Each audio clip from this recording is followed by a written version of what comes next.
سیدہ عائشہ سلام اللہ علیہا کہتی ہیں کہ اللہ کے محبوب صلی اللہ علیہ وآلہ وسلم رمضان کے سوا کسی اور مہینے میں کثرت سے روزے نہیں رکھتے تھے سوائے شعبان کے. یعنی رمضان کا تو پورا مہینہ ہوتا تھا، اس کے علاوہ سب سے زیادہ روزے جس مہینے میں رکھتے تھے وہ کون سا مہینہ ہوتا تھا؟ شعبان کا. حتیٰ کہ صحیح مسلم میں ہی ایک اور حدیث ہے، یہ پہلی حدیث تو متفقن علیہ تھی، متفقن علیہ کا مطلب ہے دونوں میں، بخاری مسلم میں.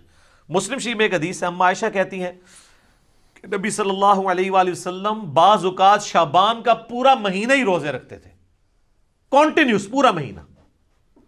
یعنی اتنی آپ کو محبت تھی شعبان کے روزوں سے.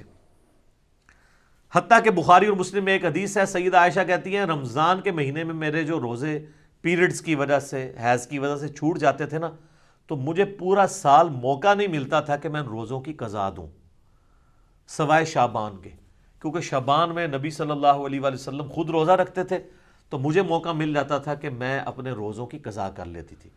اب سیدہ عائشہ نے کوڈ ورڈز میں بات کی ہے، لیکن اسی حدیث میں بخاری مسلم میں وہ جو حدیث کا راوی ہے وہ کہتا ہے کہ اما عائشہ یہ کہنا چاہ رہی ہیں کہ نبی علیہ السلام کی مشغولیت کی وجہ سے میں روزوں کی قضا نہیں دے پاتی تھی.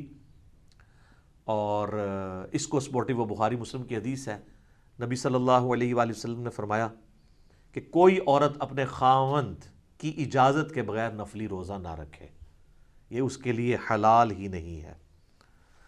مراد یہ کہ دن کے وقت بھی میاں بیوی ازدواجی تعلق قائم کر سکتے ہیں. تو جو اما عائشہ کہتی ہیں نا کہ میں نہیں تھی رکھ سکتی، یعنی نبی علیہ السلام کی اجازت نہیں ہوتی تھی، تو یہ جو لوگوں میں مشہور ہے کہ جی دن کے وقت کوئی ازدواجی تعلق میاں بیوی قائم نہیں کر سکتے، تو اس کی بھی نفی بخاری مسلم کی احادیث کی روشنی میں ہو گئی.